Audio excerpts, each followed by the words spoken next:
Welcome back to the Guru Sports Podcast. Y'all sitting with Trev, the Guru. I usually talk about your starts and sits, your flexes. So we talking about playoffs. Let's get into it. Y'all know I don't like to waste no time.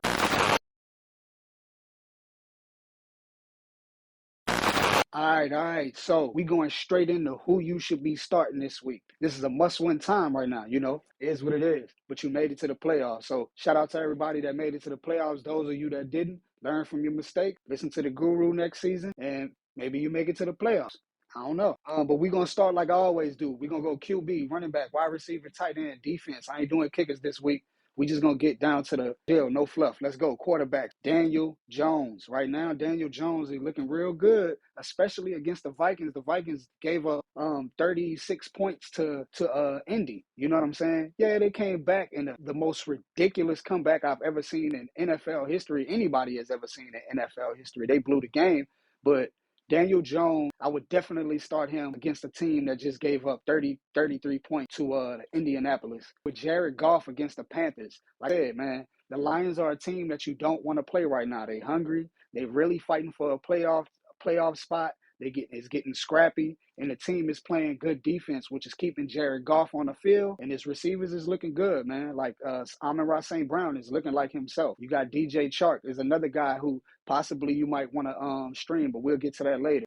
Jared Goff is looking good, especially with the two-back system that he has that nobody seems to be able to stop. It's looking good for him, man. So Jared Goff is another guy. Brock Purdy, man. Brock Purdy is playing the Commanders and the Raiders. Do you understand that? He's about to play the Commanders and the Raiders with his defense. He's going to stay on the field. He's going to have Christian McCaffrey. He's going to have Brandon Ayuk. He's going to have Juwan Jennings. The team looks good, man. I would definitely get Brock Purdy, pick him up. Maybe you want him on your bench. Maybe you want to start him, but he may be a good playoff pickup. Last guy I got, Justin Fields. Some people dropped him, wrote him off, thought it was over. It is not over. Justin Fields gave the Eagles a run for their money, and the Eagles got real lucky that Jalen Hurts scored 3 touchdowns. Sorry for the Miles Sanders guys.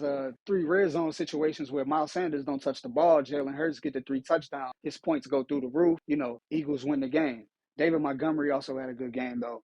But I would definitely go with Justin Fields, man. Justin Fields, he's just back to doing what he's doing. Y'all know it. He's going to run the ball. He's not going to throw too much. He might throw an interception, but he's going to score a touchdown, just like I just mentioned Jalen Hurts does. Justin Fields would be a great guy if you can find him in the waiver wire or if you already have him on your bench, if you're lucky enough. Running backs, man, Raheem Mostert. He's the only running back for the Dolphins, and there's a limited Jeff Wilson. I would definitely start Raheem Mostert this week. Like, he has a pretty good matchup. I would definitely roll with him. J.K. Dobbins. Everybody is talking about J.K. Dobbins. He even is getting rest this week to make sure he has a good week.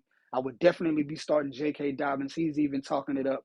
Let's see how that works out, but I'm definitely starting him in the 2 leagues that I have. Pacheco and McKinnon. I would go with either one, man. Pacheco would have had about 12 points last game, but he fumbled the ball and he lost. Without that fumble, he had about 12 or 13 points. McKinnon, we already see what Jerick McKinnon is doing. He's the favorite out of the backfield. If you can grab him, I would get him, especially while he's on fire right now. And the next 2 games looks to be favorable matchups. And we already know Kansas City, they're going to throw the ball to Jerick McKinnon. They're going to run the ball with Jerick McKinnon, and they're going to give it to him in the red zone situations because he's scoring touchdowns. Next guy, Bam Knight. Man, the Jets, they don't have Mike White. They're going with Zach Wilson. We've seen Zach Wilson had somewhat of success when he started making some connections with Garrett Wilson at the end of the game. But ultimately, it didn't end the way they wanted it to. They lose the game anyway.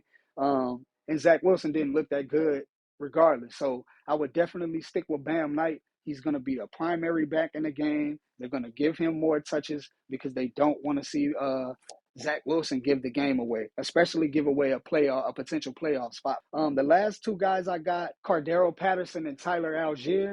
They don't necessarily have a favorable schedule. The first game they play in the Ravens, who is pretty stout against the run. And then the next game they play the Cardinals, who's really not that good against the run. But this Falcons team has committed to the run. Falcons are starting a rookie quarterback, Desmond Ridder. So they're probably going to hand the ball off to Cordero Patterson and Tyler Algier a lot more. We've seen the success Tyler Algier had on 3rd and short and 3rd and long against the Saints. He was picking up first down after first down. He was killing them. Saints was able to get the W. Who that? But ultimately, this kid showed that he's the go-to back on 3rd down. So I would definitely be looking to pick up one of those two guys. I know Cordero Patterson may be rostered, but Tyler Algier is not rostered, and I think about like 80% of league. So I would definitely go out and pick him up and think about streaming him if you don't have any other option. Moving on to wide receivers, man, there's Jerry Jeudy versus the Rams and Kansas City. In his last three games, he had 10.5, 33.5, and 14.5. Jerry Jeudy is on fire right now while Cortland Sutton is out, and he's playing the Rams. Then he's playing Kansas City. The last game is a divisional matchup, so expect them to play hard. And then in this Rams game, man, I think he's just going to get the better of the situation.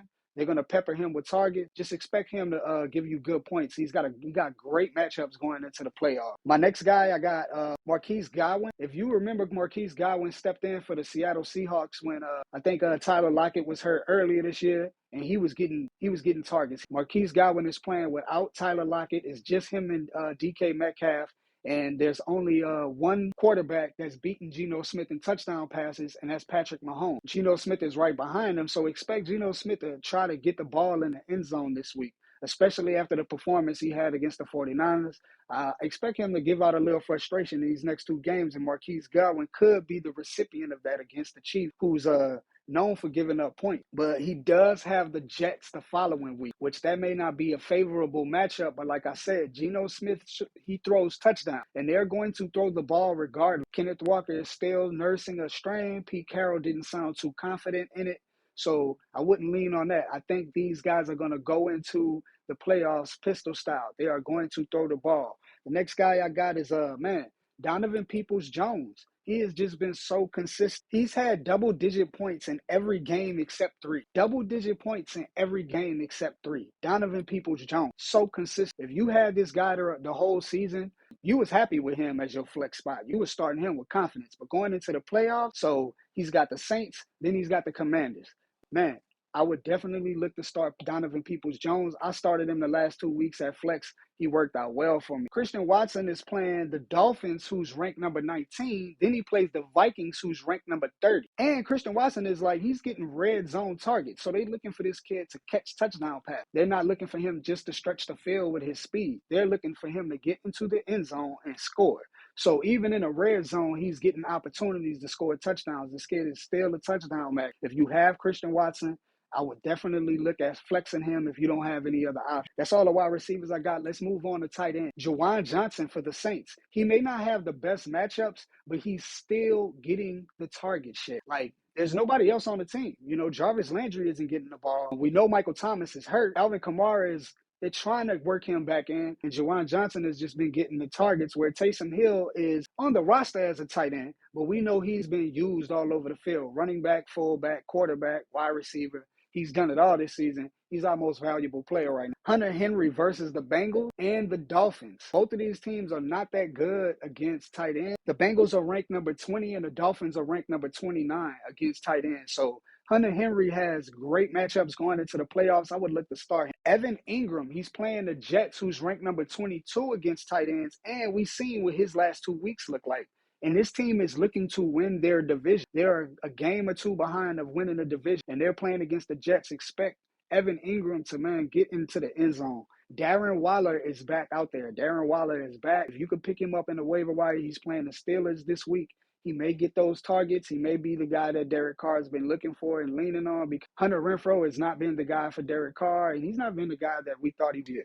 So Darren Waller could be a nice start for you. Then we got defenses, Titans versus Texans. If you don't have the Titans defense, if nobody in your league has the Titans defense, I would look to start them against the Texans. Titans are still trying to fight for a playoff spot. The Texans are the worst team in the league. So I would definitely look to start them against the Texans. The Chargers versus the Colts. The Colts put up 33 points, but if you notice, the Chargers are just getting better and better and better every week at cornerback.